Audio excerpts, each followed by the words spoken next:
부활절 이전에 40일을 우리가 말 그대로 사순절이라고 부릅니다.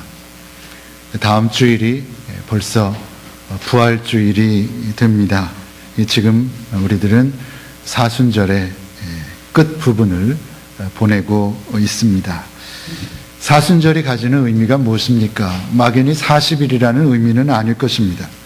사순절은 교회사에 있어서 가장 핵심적인 사건인 하나님의 구속 사건을 기억하는 절기입니다.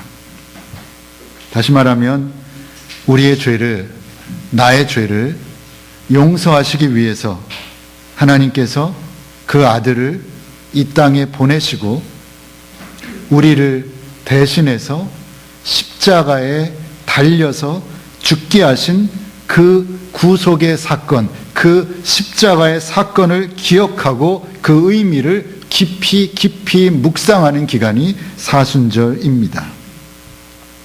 옛말에 돌아서는 것이 도의 움직임이다 라고 하는 한자어가 있습니다. 돌아서는 것이 도의 움직임이다, 이런 뜻입니다. 우리가 진정 깨어 살기 원한다면 돌아서서 자기 존재의 뿌리에 대해서 깊이 묵상해야 한다는 말입니다. 풀어서 설명하면 타성에 젖어서 생각 없이 걷던 걸음을 잠시 멈추고 나를 돌아보는 시간을 가질 때 그것이 깨어 있는 것이다 라는 그런 말입니다. 이 시간이 그런 시간이 되었으면 합니다. 절기상 오늘이 종려주일입니다. 주님께서 예루살렘 성에 입성하신 종려주일입니다. 2000여 년 전에 예루살렘에 입성하시던 그 주님의 모습을, 행적을 살펴보는 가운데 오늘 내가 이 시점에서 붙잡아야 할 신앙의 본질은 과연 무엇일지 함께 찾아보기를 원합니다. 자, 오늘 본문이 있는 이 마가복음만이 아니라 마태복음과 누가복음, 즉 공관복음서 모두에는 예수님의 예루살렘 입성이 기록되어 있습니다. 예수님이 예루살렘으로 들어오시자 큰 무리가 예수님을 맞으러 나왔습니다. 그들은 종려나무 가지를 흔들며 예수님을 맞이했는데 이스라엘의 왕으로 맞이했습니다. 그래서 어떤 이들은 자신들의 겉옷을 벗어서 그것을 길에 깔았고 어떤 이들은 나뭇가지를 잘라서 길에 깔았습니다. 그리고는 외쳤습니다. 호산나 호산나 외쳤습니다. 호산나 찬송하리로다 주의 이름으로 오시는 이여, 이렇게 외쳤습니다. 호산나가 무엇입니까? 종교적인 환호성입니다. 굳이 설명하자면 호산나의 의미는 우리식으로 말하면 만세입니다. 그러니까 호산나 호산나 외쳤다는 것은 무엇입니까? 예수님 만세, 그런 겁니다. 예수님 만세, 그렇게 외쳤습니다. 그러면 당시 이스라엘 백성들은 왜 그 예수님을 그토록 열렬히 환영했을까요? 이유가 있습니다. 그들은 예수님을 자신들을 해방시킬 이스라엘의 왕으로 여겼기 때문입니다. 예수님을 메시아로 생각한 것입니다. 그런 까닭에 그들은 예수님을 그토록 환호하며 맞이한 것입니다. 그러면 그때 예수님의 마음은 어떠셨을까요?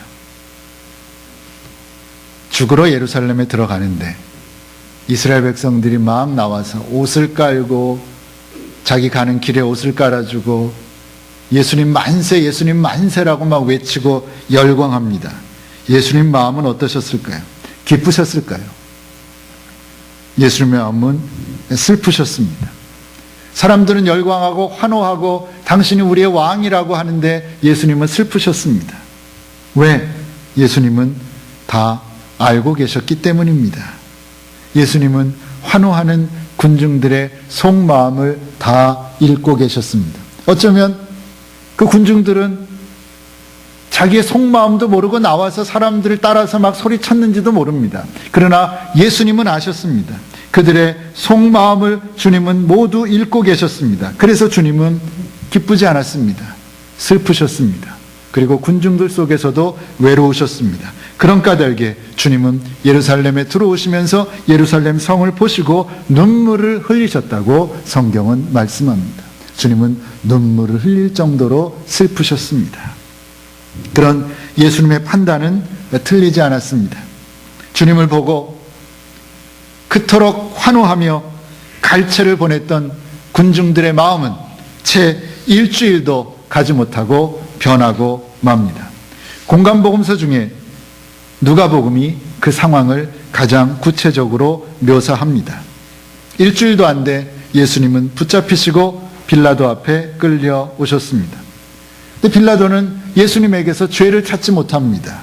특별한 죄를 찾지 못했습니다. 그래서 적당히 몇 대 때려서 그저 석방해 주기를 원했습니다. 또 당시에 명절이 되면 죄수 한 사람을 그저 풀어주는 관례도 있었고, 그래서 이 빌라도는 예수님을 그렇게 풀어주기를 원했습니다. 그런데 의외로 사람들이 소리를 지릅니다. 내가 예수에게서 죄를 찾지 못하겠다. 내가 예수를 풀어주겠다. 그랬습니다. 빌라도가 생각할 때는 군중들이 좋아할 줄 알았습니다. 기뻐할 줄 알았습니다. 일주일 전에 그렇게 환호했던 사람들 아닙니까? 좋다고 박수를 쳐줄 줄 알았습니다. 그런데 그들이 일제히 소리를 지릅니다. 예수를 십자가에 못 박게 하소서, 예수를 십자가에 못 박아 죽이소서, 그렇게 외칩니다. 군중들은 아주 극악무도한 살인자인 바라바를 풀어주고 저 예수를 잡아 죽이라고 외칩니다. 3번씩이나 반복해서 예수를 십자가에 못 박게 하소서 그렇게 외쳤습니다. 빌라도는 3번씩이나 예수님을 풀어주려고 시도했는데 그때마다 이스라엘 백성들이 안 된다고 외쳤고 예수를 죽이라고 했다는 얘기입니다. 정작 로마의 총독은 어떻게 해서든지 예수님을 살리려 했는데 호산나를 외치며 예수님 만세를 외치며 환호했던 사람들이 결국은 주님을 죽음으로 몰아갔다는 것입니다. 예수님이 자신들의 입맛에 맞는 지도자가 아니다. 예수님이 자신들의 욕구를 충족시켜줄 사람이 아니다라는 사실을 알게 되자 그들은 금방 변한 것입니다. 예수님은 영원한 생명을 주러 오셨습니다. 구원을 주러 오셨습니다. 영생을 주러 오셨습니다. 그러나 그들은 끝까지 그저 잠시 있다 사라지는 세상적인 것들을 포기하지 못했다는 것을 알려줍니다. 그러면 사람들이 그렇게 될 거라는 것 주님은 모르셨습니까? 방금 말씀드린 대로 주님은 다 알고 계셨습니다. 요한복음 2장에 보면 가나의 혼인잔치가 나옵니다. 거기서 예수님이 이적을 베푸십니다. 어떤 이적입니까? 물을 가지고 포도주를 만드셨습니다. 그것을 보고 많은 사람들이 예수님을 믿었습니다. 물을 가지고 포도주를 만드는 사람 믿었습니다. 그 후에 예루살렘에 오셔서도 예수님은 많은 이적을 행하셨습니다. 거기서도 많은 사람들이 예수님의 이적을 보고 예수님을 믿었습니다. 자신들의 눈앞에서 기적을 행하시는 예수님을 보고 그들은 환호했습니다. 그리고 믿었습니다. 예루살렘에 입성하실 때와 분위기는 비슷합니다. 예수님의 인기가 치솟고 있습니다. 그때 예수님 어떻게 하셨습니까? 성경은 이렇게 말씀합니다. 그러나 예수께서는 그들에게 몸을 맡기지 않으셨다. 이는 친히 모든 사람을 알고 계셨기 때문이다. 예수님은 사람의 마음속에 있는 것까지도 다 알고 계셨던 것이다. 같은 이야기입니다. 사람들은 환호했고 사람들은 예수님 만세를 불렀지만 그 사람들 속에 무엇이 있다는 것을 예수님은 다 알고 계셨기 때문에 결코 그들을 의지하지 않으셨다. 그들에게 몸을 의탁하지 않으셨다라는 것입니다. 그렇다면 남은 질문은 하나입니다. 왜 알면서 예루살렘에 들어가십니까? 이들은 믿을 만한 사람들이 아니고 결국 이들은 나를 배반할 것이고 결국 이들이 나를 십자가에 달아 죽일 거라는 것을 알고 계셨으면서도 예수님은 왜 예루살렘에 들어가십니까?